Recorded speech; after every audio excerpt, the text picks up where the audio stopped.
Now, what we want to see is we want to see how can we create a pie chart.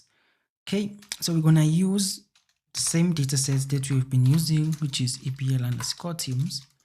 Let us create a simple pie chart.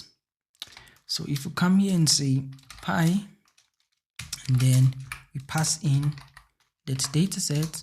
So here is an example of a simple pie chart. Okay, so now let's add colors to this pie chart. So we can also do that and say color, and then we pass in the vector of colors, remember, right? So this here is a vector of colors that we have passed in, which now adds colors to a pie chart. The direction of the segment is counterclockwise, right? So we can also change the direction of the segment to clockwise. What we need to do is to simply just have to come in here and say clockwise, and we set this to true.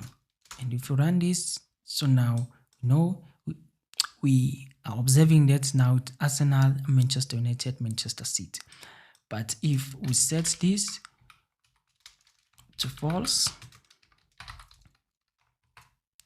you observe that now it becomes counterclockwise.